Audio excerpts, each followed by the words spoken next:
We had the Bengals and the Steelers, the AFC North wild card weekends. Look, I was reluctant on the Steelers. I mean, on the Bengals all season, and Mm-hmm. this is why. This is why.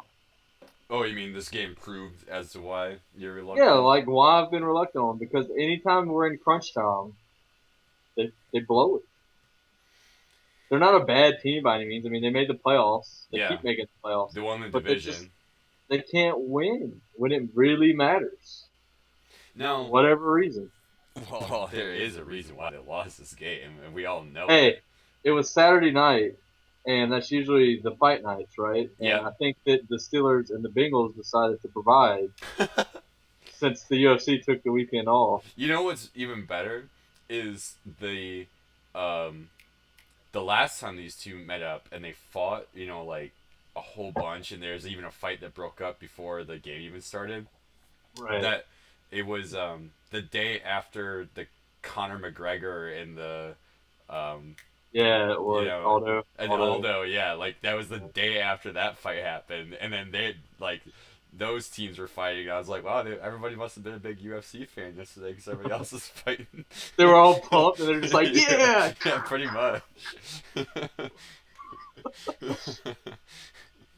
Oh man. No, I just think they really hate each other. Oh, definitely. I haven't Did you see seen. the officials before the game? No, I They didn't see were about that. at the they had officials while they were warming up before the game standing at the 50-yard line in the quote unquote no fly zone to make Real, sure there so that the wasn't. teams couldn't go Yeah, over that at all, and yeah, like, yeah, wow, I didn't know that. That's yeah. hilarious.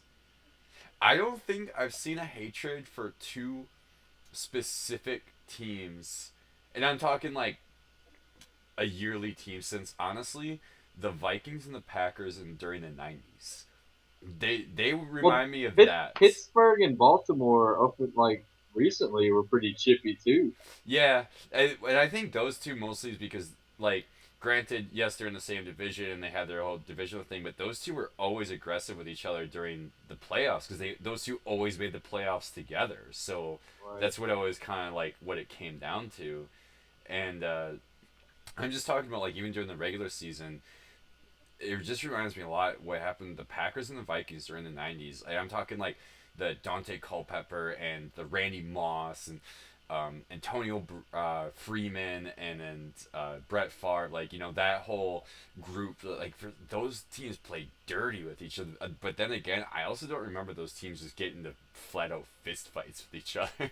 Right. The Saints and Bucks can get pretty rough, especially a few years ago.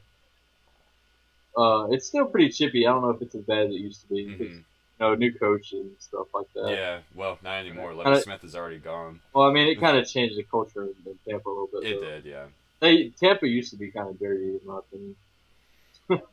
yeah. But that said, none of that shit compares to this, really. No, it Like really you doesn't. said, this is the only instance that I can think of off the top of my head that was just flat out worse than this game is when Andre Johnson beat the ever loving piss out of Cortland Finnegan.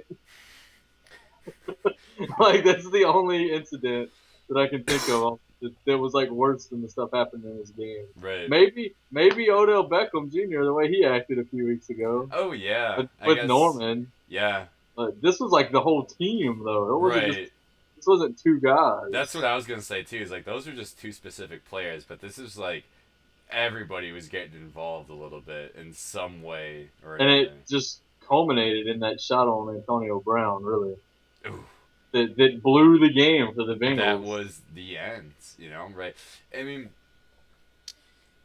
there's a couple of things. The biggest thing, like the easiest thing, Bengals shot themselves in the foot. They got 30 yards given up to the Steelers at the very end of the game. I mean, like, they still had a chance to stop them. I mean, they're a point ahead. It was 16, Right, right. 15 at that point.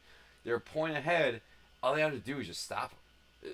I mean, a turnover, yeah, obviously would be really huge, but they just had to stop it, and like the personal foul happened, and Bengal fans were like, "Ooh, oh, that's worst possible time." And then as they're discussing. I actually didn't even see what the other personal foul was. It seems so weird. Because at this point, like Tomlin was out on the field. They had an injury timeout for Antonio Brown and everything. And I don't remember exactly what happened, but like, did they really call it personal foul because this guy like said something? Because I don't remember there being shoving or anything going on. Well, the hit was what the foul was for, right? It was The helmet to helmet. initial one, yeah, the first personal Yeah. foul, but as they're having the timeout Oh, right, for the right. injury, then they The called coach, another personal foul. Pac-Man got into it with one of the coaches. That's what it That's was? what happened, and then they acted like, that the coach. They tried to act like the coach shouldn't have been on the field, which Brown was still laying on his ass. Of course, the coach was on Yeah, the field. and I that's didn't really what we get were that saying. That argument. like Yeah. every head coach has any right to go on the field during an injury timeout like that. I mean, that's if you can have your trainers and your coordinators out there, why not the head coach? It doesn't make any sense why they would try to make that And argument. considering the hit, I can see the coach saying something that was pretty mean to one of the players, Yeah. Oh, and I definitely. think it was legit. I think it was understandable why they would, and why the refs would let that go. Like that was a cheap shot. Yeah. Like, and then I'm not like I don't even hate the Bengals. I think I don't believe in them, but like, how are you gonna try to justify that shit? Yeah. Come on, man. Like, I didn't sit here and defend Bountygate trying to hurt players for money. Like, that's fucked up. So like, don't defend if someone fucks up just because you like them. You don't defend them when they fuck up. Like, say they're wrong. Yeah. People fuck up. So your team fucked up and blew the game. The Bengals found a way to lose in the playoffs again, They did. and you deserved it. I'll Well, just flat out say it. I think the Bengals, the way the fans were acting, oh, cheering when Roethlisberger got hurt, yeah. like, man, fuck those fans. Yeah, Fuck every that one of was them that cheered. bad. I didn't That's like like that. that's like Philadelphia Eagle level That fans. is. That's classless, classless. Yeah. So that's Oh, and then on I top of have that, at the end of the game, throwing all their garbage at the Saints, trying yeah, to go into the yeah. tunnel. I'm like, I mean, I get that it was heated and it's chippy and you don't like the Steelers, but and whatever, you lost. At the end of the day, it's like people forget. I love football. We're sitting here doing the show, but it is just a game. yeah, You don't cheer when someone's like potentially seriously hurt. right, You clap when you find out they're okay, regardless of whether or not they're on the opposing team. yeah. That's fucked up, and I'm glad the Bengals lost. So there, that's what I have to say about it. Going for the Steelers side though, The Steelers how? have historically been a dirty team too, so I get the anger, but There you go. that doesn't justify the fucking action. How pumped were those Steelers after Jarvis Landry threw that interception, and then all of a sudden, Ben Roethlisberger comes out of the tunnel and he's just ready to go, just boom, ready to go. And like what they're saying too is that he just came straight out of the tunnel. Like he didn't warm up, he didn't throw Right. practice. On the side, like he just like put it on his helmet. He's like, "Yep, we're gonna win this." Well, And you he heard just walked uh, right on the field. But then I think Bengals Tomlin called a asked him if timeout. Tomlin asked him if he could go out. Yeah, I think it was Tomlin, and Ben said, "I'll give you all I got." pretty And I'm like, well, and that's fucking football. You know what I yeah, mean? yeah. That I liked it. I like liked that a lot. Too. But honestly, Tomlin I think just looked at him and goes, "All right, Landry's fucking it for us." it. Yeah. And then I think he just asked him like, "What, like what do you think you can do?" And I think deep down, Bed goes, "I have no idea." But at least I'm not going to do that. Yeah. Yeah. He's like, I have no idea what my capabilities are, but it's like, I'll still win this game somehow if I can. And they did, I mean, Bengals definitely contributed towards the penalties to help him out, but he did. He was driving down the field before that. All that shit even happened. He was driving down the field, and he could only throw like 5 yards in front of him, and he was driving down the field. His arm, like the first couple passes, I think he started loosening up. Yeah. Because that basically was his warm up, the first few plays. Yeah, it really was.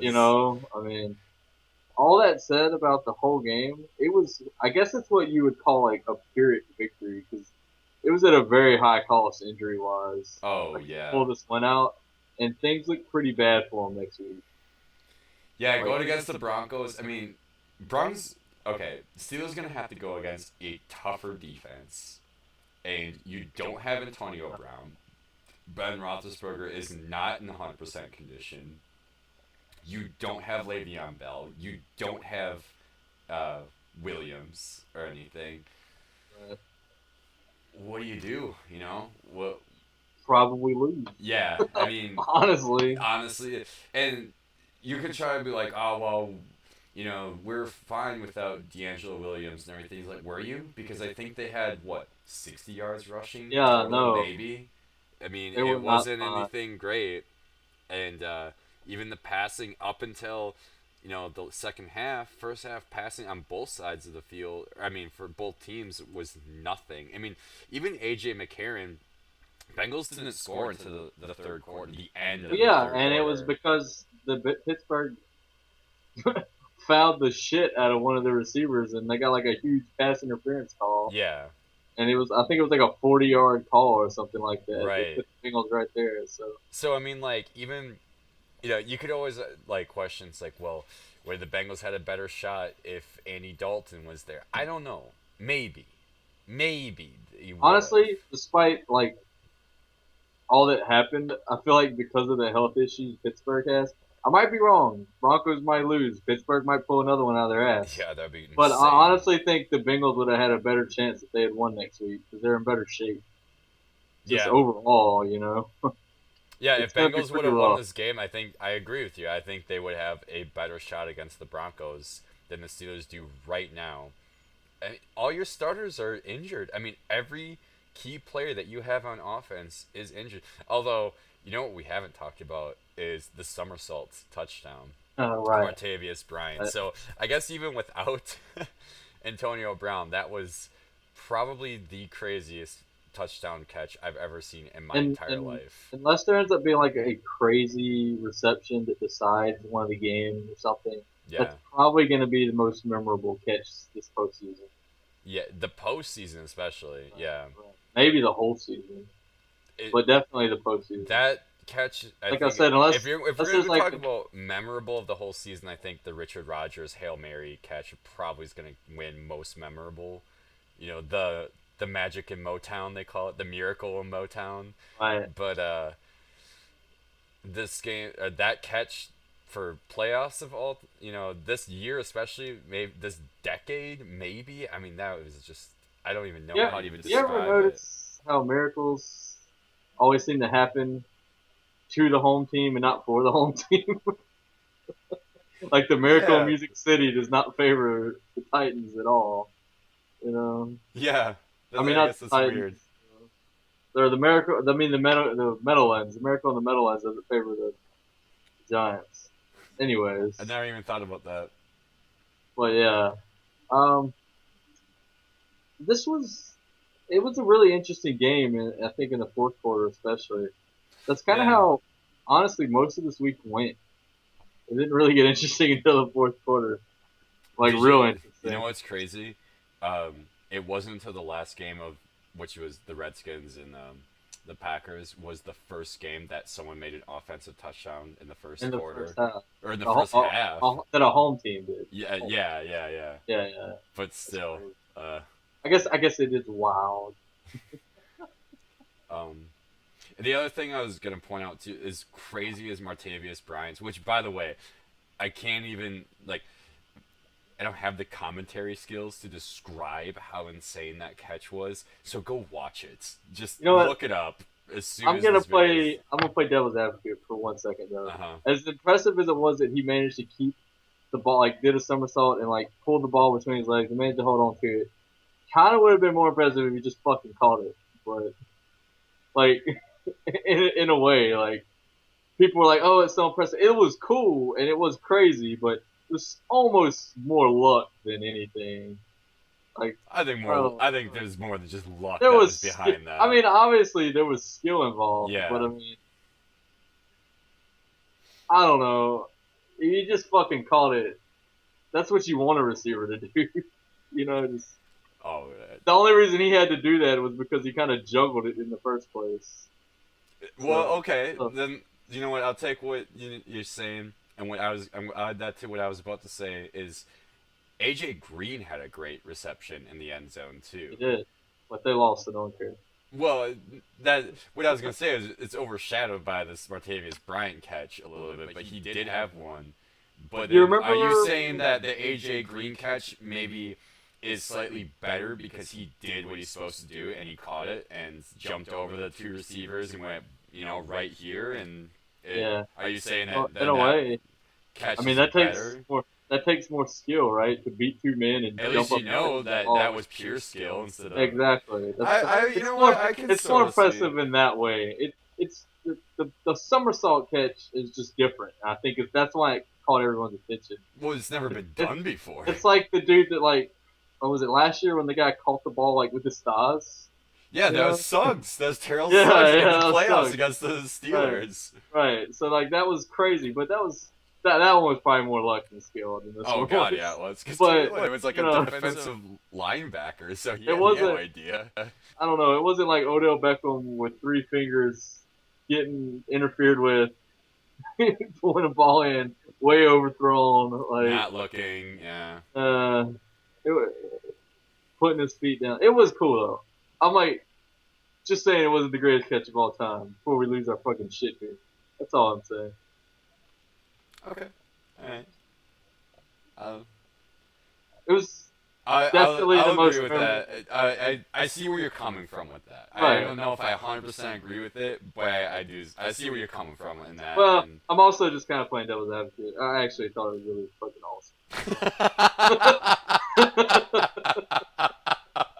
okay. awesome. I think on that note, Yeah, yeah. Well, you know what? And that note, yeah, you can leave us a comment. Let us know what you thought about this game in general.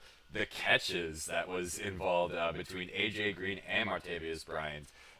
Everything that you know. he needs to sell his own shoes with that logo, like just in a ball, like fucking between his legs and shit. That could be the logo for a video game. Like he could be the next Sonic. He's gonna be the next Madden. That's just gonna be it. This is gonna be him flipped upside down catching the ball. Blitz. Blitz. Oh, the next Blitz with him. No, you know if they make another NFL Blitz, J.J. Watt's gonna be on the cover for sure. He's got to. Well, or if you're talking about this year, Khalil Mack I think would be on that. No, it's gonna be JJ Watt power driving like Brian Hoyer into the ground. Fuck you. All right, I think we're getting Alright, we're getting a little, yeah. a little stupid. So you can always follow us on Facebook and Twitter. There's links in the description below. We're done with WildCard Weekend, so we're gonna move on to the divisional. Make sure to watch our late calls this week and everything, and let us know what you think about so far what's going on. What we didn't talk about real quick before we end, we both picked Steelers to win this game, so that's one extra pick that we both got right in the playoffs so far. And so we will be talking more about playoff predictions, be talking about that in another video, so be sure to check that out as well. Any last words from you?